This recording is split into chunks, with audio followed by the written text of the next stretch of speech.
Imagine करो एक ऐसी दुनिया जहां पर ये सारा कॉन्सेप्ट ही बदल चुका है। एक फ्यूचर की दुनिया जहां पर तुम्हें अपने घर के बाहर जाना ही नहीं पड़ता। स्टोरी शुरू होती है मार्जी की डायरी से। मार्जी 100 साल से भी आगे की बात हो रही है। हाँ भाई हाँ, 2157 की पेजेस येलो हो चुके हैं, क्रिंकी हो चुके हैं और सबसे अजीब चीज वर्ड्स स्टैटिक हैं, यानी रुके हुए हैं।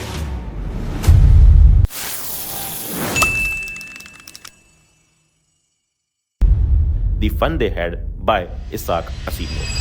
एक बार अपना आज का दिन रिवाइंड करो। तुम सुबह उठे, स्कूल भागे और स्कूल में तुम्हें मिलते हैं टीचर जो कि बड़े अमेजिंग होते हैं, कभी गुस्से वाले मूड में तो कभी हंसी मजाक शायरी और प्यार वाले मूड में। लेकिन तुम्हें साथ ही साथ अपने दोस्त मिलते हैं जिनसे तुम हंसी मजाक मस्ती करते हो, जिनका लंच चुरा करके खाते हो और तुम्हें वो भी दिखती है जिसने तुम्हारा ही दिल चुरा लिया। अब ये मजा पानी तुम कहां कर पाते हो जब तुम एक एक्चुअल स्कूल में जाते हो, जहां एक्चुअल लोगों से मिलते हो, जहां एक्चुअल टीचर तुम्हारे सामने खड़े हैं और तो और जहां तुम्हारे पास बुक्स हैं जिनसे तुम पढ़ते हो।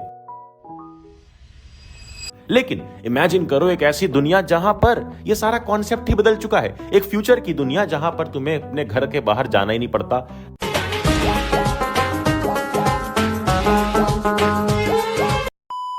तुम अपने कमरे में बैठे बैठे एक रोबोट से पढ़ सकते हो और तो और ढेर सारी बुक्स लेने की जरूरत नहीं है। साइंस की अलग, मैथ्स की अलग, सोशल की अलग। इंस्टेड एक टेलीबुक नाम की चीज आ गई है जो एक स्क्रीन है जिसपे कई सारी किताबें हैं, जिसपे मूविंग टेक्स्ट होते हैं, जिससे तुम बहुत सारी अलग अलग बुक्स पढ़ सकते हो। और अब टीचर्स भी नहीं है, रोबोट आ चुके हैं। मतलब एक फ्यूचर की दुनिया। तुम्हें लग रहा होगा ये तो बिल्कुल अमेजिंग चीज है, बट रियलिटी में ये बहुत बोरिंग है। ना तुम्हें दोस्त मिलेंगे, ना तुम्हें बाहर जाने को मिलेगा, जैसा बिल्कुल कोविड के टाइम पे हुआ था। अपने कमरे से बोरिंग तरीके से पढ़ना पड़ रहा था जूम क्लासेस पे। अब इसी टाइप के फ्यूचर वर्ल्ड में 2157 में लेके हमें चलता है ये चैप्टर जिसका नाम है the fun they had by Isaac Asimov. आज हम इस वीडियो में लाइन बाय लाइन एनसीईआरटी को पूरा का पूरा स्वाहा कर देंगे। तुम्हें बस ध्यान से इस मूवी को देखते जाना है प्रॉपर एनिमेशन के साथ, और खत्म होते ही इंस्टॉल कर लेना है पढ़लेक्चर ऐप, जहां पर तुम्हें वर्कशीट्स मिल जाएंगी जिसमें सबसे इंपॉर्टेंट क्वेश्चंस मैंने डाल दिए हैं। स्टोरी शुरू होती है मार्जी की डायरी से। मार्जी यहाँ की हमारी मेन कैरेक्टर, जो कि एक लड़की है, एक बच्ची है प्यारी सी। वो तारीख लिखती है अपनी डायरी में 17 मई 2157। 2157 ऑफ कोर्स फ्यूचर की दुनिया। लगभग 100 साल से भी आगे की बात हो रही है। हाँ भाई हाँ, 2157। अब ये जमाना आगे का है। तो मैरी लिखती है, today Tommy found a real book. Tommy इसका दोस्त है। अब इसमें ये बोलती है he found a real book. Real book बोले तो असली बुक, जैसी अभी हमारे पास होती है पेपर की बुक, पेजेस जिसके अंदर होते हैं। अब रियल बुक सुनते ही तुम्हें और मुझे तो नॉर्मल लगेगा, बट फॉर देम ये बहुत बड़ी बात थी, क्योंकि फ्यूचर में किताबें होती ही नहीं, सब कुछ स्क्रीन पे होता है। इसलिए जब टॉमी को एक पुरानी किताब एटिस यानी स्टोर रूम से मिलती है तो मार्जी शॉक हो जाती है कि ये क्या अजीब सी चीज है।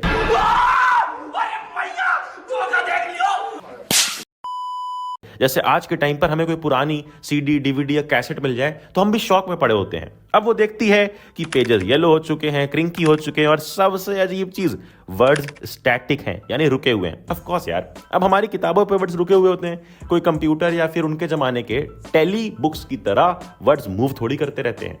तो अब वो हिलते नहीं, चेंज नहीं होते, टेली बुक्स में जैसा होता है। अब टॉमी मजाक उड़ाता है और बोलता है कि व्हाट अ वेस्ट, बुक पढ़ लो और फिर फेंक दो। मतलब उसे लग रहा है कि यार ये बुक है, इसमें तो एक ही सब्जेक्ट होंगे, कुछ कुछ चैप्टर होंगे, इसको एक बार कोई रीड कर ले फिर फेंक दे, ये तो वेस्ट है। बट मेरी देखो जो टेली बुक है, इसके अंदर तो एक चैप्टर फिर दूसरा डाउनलोड कर लो, फिर तीसरा चैप्टर, ऐसे एक ही स्क्रीन पे कई सारी चैप्टर, कई सारी क्लासेस पढ़ते जाएंगे, क्योंकि फ्यूचर की टेली बुक तो ऐसी होती है। अब मार्गी जो थी उसकी दोस्त, वो फीमेल बच्ची, ये बहुत क्यूरियस होकर के पूछती है, where did you find it, तुझे मिला कहां से, पहले ये बता दे। तो टॉमी कैजुअली बोलता है, इन माई हाउस इन दी एटिस, यानी स्टोर रूम। अब ये तो टिपिकल सीन है, फ्यूचर किड्स को एटिक में ओल्ड चीजें मिल रही है। जैसे आजकल हमें भी अगर हम स्टोर रूम में जाएंगे तो पुराने जमाने का रेडियो वगैरह तो मिल ही जाएगा। फिर मैर्गी पूछती है, what is it about. Tommy casually बोलता है, स्कूल। अब स्कूल सुनते ही मैर्गी का मूड खराब हो जाता है। तोबा तोबा तोबा, थारा मूड खराब कर दिया। स्कूल, उफ, आई हेट स्कूल। मतलब उसे स्कूल सच में पसंद नहीं था। वाई? क्योंकि मार्गी स्कूल से इतना नफरत करती थी बिकॉज उसके पास उसका एक मैकेनिकल टीचर होता था जो बार बार ज्योग्राफी टेस्ट दे रहा होता था, और वो हर बार बुरा और बुरा और बुरा पे ही बुरा परफॉर्म करती जा रही थी। मैकेनिकल टीचर मतलब वही रॉबर्ट जो उसे पढ़ाता है। अब एंट्री होती है एक नए कैरेक्टर की, काउंटी इंस्पेक्टर। नहीं, ये कोई इंस्पेक्टर नहीं है, ना ही ये चिंगलगम है, ना ही ये इंस्पेक्टर पांडे हैं।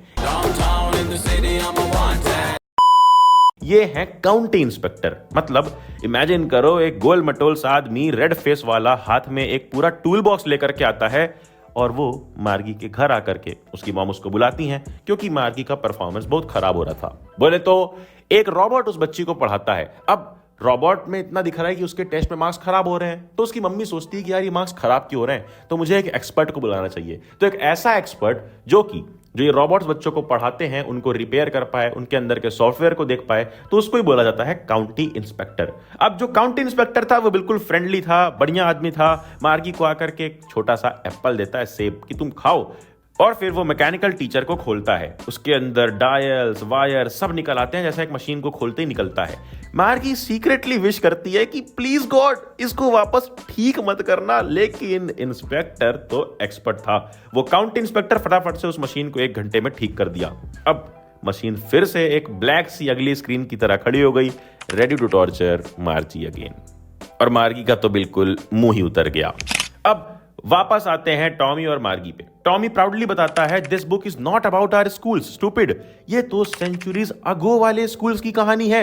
मतलब उस जमाने की कहानी, उस जमाने बोले तो अभी के जमाने की कहानी, जो हमारे लिए अभी का है वो उनके लिए जो फ्यूचर में जी रहे हैं ओल्ड स्कूल्स है। तो मार्गी बोलती है शौक में, ओल्ड स्कूल्स मतलब सारे बच्चे एक साथ एक जगह जाते थे और टीचर इंसान होता था। सोचो ये कितनी शौक की बात है उनके लिए। टॉमी हंसते हुए बोलता है या दे हैड ह्यूमन टीचर्स। और मार्गी को यकीन नहीं होता है, वो पूछती है what, a man, how can a man be a teacher. Tommy समझाता है he just told boys and girls things, gave homework, asked questions, बस वैसे ही जैसे हमारा मशीन करता है। यानी वो लड़के लड़कियों को होमवर्क देता था, क्वेश्चन पूछता था, जैसे हमारे लिए मशीन करता है वैसे वहां पे एक टीचर करता है। बट मार्जी जो है वो अभी भी कंफ्यूज्ड है। वो बोलती है कि मेरी मॉम कहती है कि टीचर को हर बच्चे के हिसाब से एडजस्ट करके होना चाहिए। मतलब जैसे बच्चे की स्पीड है, एक्यूरेसी, उसके हिसाब से टीचर अपनी स्पीड और एक्यूरेसी एडजस्ट करेगा इंडिविजुअली। फिर ये सारे लोगों को एक साथ बैठा करके कैसे पढ़ाते थे टीचर उस टाइम पे। तो टॉमी एटीट्यूड में बोलता है ओल्ड स्कूल्स ऐसे ही होते थे, अगर पढ़ना है तो पढ़ो, नहीं तो जाओ यहां से। अब सीन इमेजिन करो, मार्गी धीरे धीरे ड्रीम करने लगती है पुराने स्कूल को, जहां बच्चे एक साथ क्लासरूम में हंस रहे हैं, खेल रहे हैं, एक दूसरे की हेल्प कर रहे हैं, टिफिन चोरी करके खा रहे हैं। ये सोचकर उसे लगता है wow that must have been fun.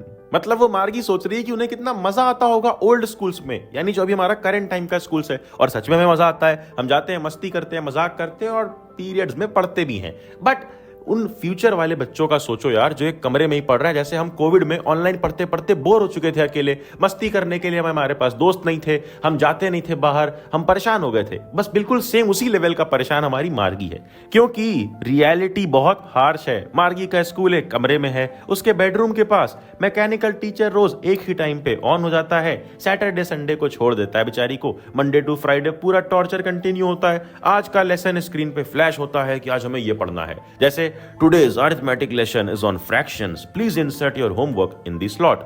मतलब सोचो होमवर्क भी इंसर्ट करना पड़ता है। मार्गी साय करती है और सोचती है कि पुराने जमाने के बच्चे कितने लकी थे। वो बाहर निकलते थे, दोस्तों के साथ खेलते थे, एक साथ पढ़ाई करते थे, और सबसे बड़ी बात उनके पास रियल टीचर्स थे, इंसानों वाले, जो सोचो किस तरह के जोक्स क्रैक करते होंगे, मजे करते होंगे, बढ़िया तरीके से पढ़ाते होंगे। एक रोबोट के साथ पढ़ना, जस्ट इमेजिन कितना ज्यादा बोरिंग और मुश्किल हो सकता है। मार्जी इमेजिन करती है बच्चों की हंसी, उनके गेम्स, उनका मिलकर पढ़ना, और बस सोचती है द फन दे हैड, यानी वो मजे जो उन्होंने किए होंगे। किन्होंने? ओल्ड स्कूल्स, यानी तुम्हारे प्रेजेंट टाइम के स्कूल्स। यानी मार्गी सोचती है अभी 2157 में तो रॉबर्ट पढ़ा रहा है, बट पहले 2020 में, 2025 में, उस टाइम पे रियल इंसान पढ़ाते थे तो कितना मजा आता होगा। उसी मजे को ये इमेजिन करती है द फन दे हैड, और इसीलिए इस चैप्टर का नाम भी है the fun they had, written by Isaac Asimov. देखो कहानी यही थी कि एक फ्यूचर वर्ल्ड की, जहां पर स्कूल का मतलब है आइसोलेशन और मशीन्स। मार्जी के लिए ये बोरिंग था, पर उसके इमेजिनेशन में पुराने स्कूल एक ड्रीम जैसा था। आयरनी ये है कि आज जिस सिस्टम में बोर्ड फील करते हैं, वहीं फ्यूचर के बच्चों के लिए फैंटेसी बन गया। सोचो आज हम बोर होते कि हमारा स्कूल बकवास है, फ्यूचर में टेक्नोलॉजी आनी चाहिए, पर जब टेक्नोलॉजी आई तो उस स्टोरी के अकॉर्डिंग वो कितनी ज्यादा बोरिंग है। तो पढ़ ले गैंग, हमारी फ्यूचर की साइंस फिक्शन वाली कहानी होती है खत्म। वीडियो हो गया है खत्म। फटाफट से डिस्क्रिप्शन में जाओ, लिंक मिलेगी पढ़ ले अक्षय ऐप की, जहां पर तुम्हें वर्कशीट्स फ्री में मिल जाएंगी जिसमें सारे इंपॉर्टेंट क्वेश्चंस दिए हुए हैं। और उसी तरह से उसी ऐप के अंदर तुम्हें 99 पेजेस ई बुक मिलेंगी जिसमें पूरा क्लास 10 का सिलेबस सिर्फ 99 पेजेस में है for science, social science and maths. अगर ऐप पे नहीं चाहिए तो वेबसाइट पढ़लेअक्षय.com पे जाकर के भी तुम ई बुक्स और वर्कशीट्स फटाफट से ले सकते हो। तब मिलेगी अगले वीडियो में। अब जाते जाते नोटिफिकेशन वाली घंटी दबा देना एंड टेलीग्राम ज्वाइन कर लेना। और अब जाना, जा पढ़ ले, खत्म।